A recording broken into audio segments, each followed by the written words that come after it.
जय माता दी दोस्तों।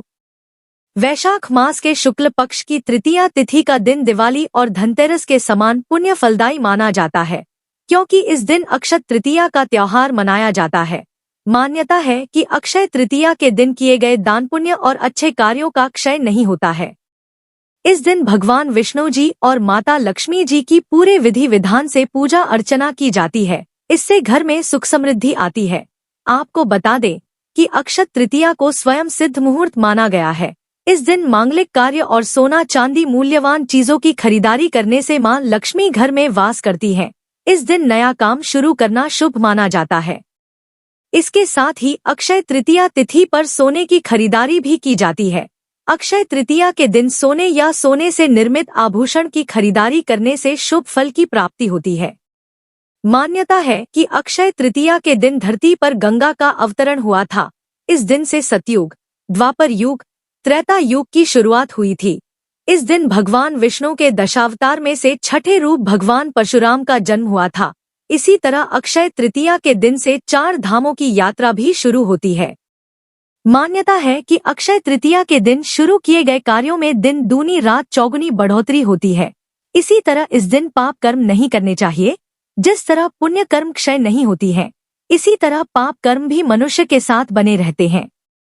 चलिए जानते हैं कि इस साल 2025 में अक्षय तृतीया कब मनाई जाएगी और इस दिन पूजा व खरीदारी का शुभ मुहूर्त क्या है और इस दिन राहु काल का समय कब से कब तक रहेगा।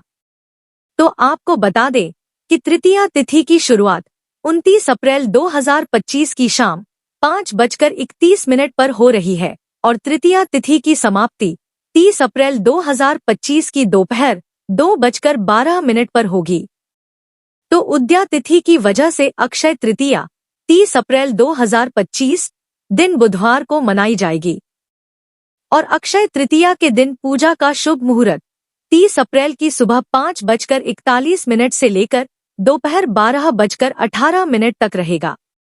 इस शुभ मुहूर्त की कुल अवधि 6 घंटा 37 मिनट की है और अक्षय तृतीया के दिन सोना खरीदने का शुभ मुहूर्त 30 अप्रैल 2025 को सुबह 5:41 से लेकर दोपहर 2:12 तक रहेगा।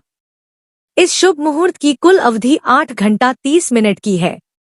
आप इस शुभ मुहूर्त में सोना चांदी या किसी भी तरह की खरीदारी कर सकते हैं। आपको बता दें कि भले ही अक्षय तृतीया 30 अप्रैल को दोपहर 2:12 पर समाप्त हो जाएगी, लेकिन उद्या तिथि की वजह से पूरे दिन अक्षय तृतीया का महत्व रहेगा। इस कारण आप पूरे दिन खरीदारी या नया काम शुरू कर सकते हैं, लेकिन दोपहर 2:12 तक उत्तम मुहूर्त है। ऐसे में दोपहर 2:12 से पहले 30 अप्रैल को धर्म कर्म, खरीदारी, दान पुण्य और नया काम शुरू करना सर्वोत्तम रहेगा। और इस दिन राहु काल का समय दोपहर 12:18 से लेकर दोपहर 1:58 तक रहेगा। दोस्तों, राहु काल अशुभ समय होता है। इस दौरान कोई भी शुभ कार्य ना करें। दोस्तों, इस साल अक्षय तृतीया पर शोभन योग का संयोग बन रहा है। शोभन योग दोपहर 12:02 तक है। इसके साथ ही सर्वार्थ सिद्धि योग का निर्माण हो रहा है। इन योग में लक्ष्मी नारायण जी की पूजा करने से धन और संपत्ति में वृद्धि होगी। साथ ही साधक पर मां लक्ष्मी की कृपा बरसेगी। दोस्तों, अक्षय तृतीया के दिन व्रत रखने की परंपरा है। जो व्यक्ति इस दिन व्रत रहते हैं, वे सूर्योदय से पहले उठकर स्नान आदि करके पीले रंग के वस्त्र धारण करें। हो सके तो इस दिन गंगा स्नान करें या घर पर ही अपने नहाने वाले पानी में गंगाजल मिलाकर स्नान करें। इसके बाद आप एक लकड़ी की चौकी पर पीले रंग का वस्त्र बिछाकर भगवान विष्णु जी की मूर्ति स्थापित करें। साथ में देवी लक्ष्मी की मूर्ति भी स्थापित करें।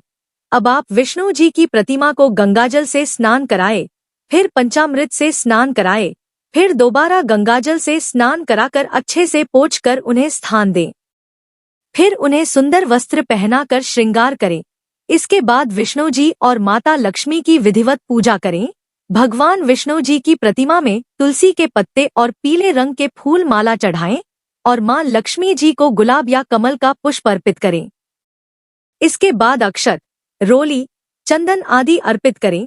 धूप दीप जलाएं। नैवेद्य के रूप में जौ, गेहूं, सत्तू, ककड़ी, खीरा, चने की दाल आदि चढ़ाए। इसके बाद वहीं बैठकर विष्णु सहस्त्रनाम का पाठ करें या विष्णु चालीसा या लक्ष्मी चालीसा का पाठ करें। इसके बाद भगवान विष्णु जी और माता लक्ष्मी जी की आरती करके विधिवत पूजा को संपन्न करें। दोस्तों, इस दिन कलश पूजन करने का भी विशेष महत्व है।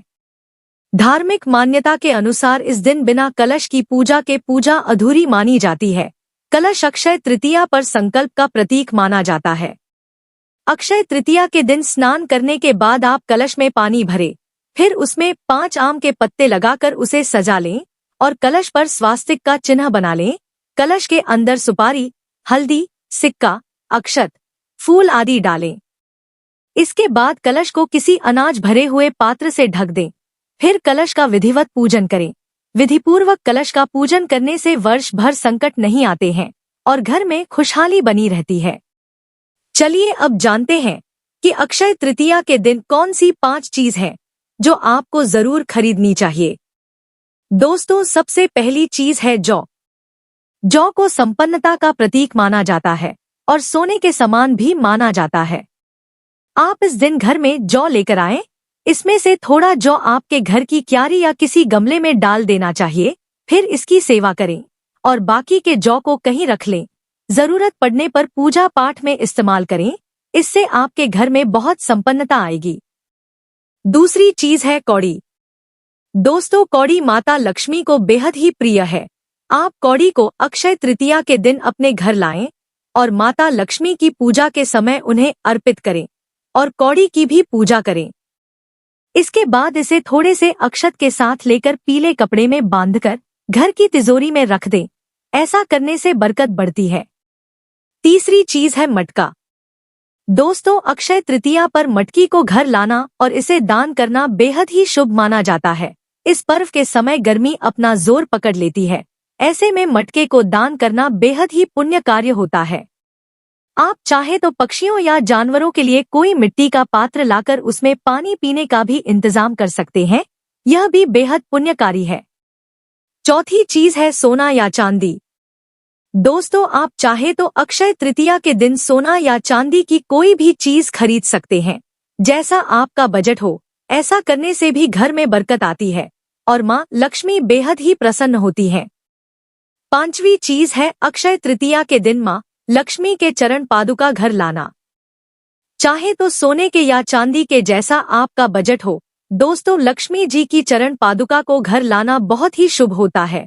यह चिन्ह चांदी के पत्र पर माँ लक्ष्मी के दोनों चरण के साथ साथ 24 चिन्ह बने होते हैं, जैसे कमल, मछली, ओम, ध्वज, स्वास्तिक, मंदिर इत्यादि। यह चिन्ह अपने आप में ही संपूर्ण है माँ लक्ष्मी को प्रसन्न करने के लिए। यह चिन्ह आप अपने मेन गेट, तिजोरी या पूजा स्थल पर लगा सकते हैं। बस ध्यान रखें कि यह चिन्ह घर के अंदर की ओर आते हुए ही लगाएं, ताकि माता लक्ष्मी आपके घर आ सके। इस चिन्ह की पूजा करने और दर्शन करने से हर प्रकार की समस्याओं से छुटकारा मिल जाता है और माँ लक्ष्मी की विशेष कृपा बरसती है। तो दोस्तों, यह जानकारी आपको अच्छी लगी तो कमेंट में जय माता दी जरूर लिखें और अगर आपका कोई सवाल है तो उसे कमेंट बॉक्स में अवश्य पूछ लें और इस वीडियो को लाइक करें, शेयर करें और साथ ही साथ चैनल को सब्सक्राइब करें। धन्यवाद।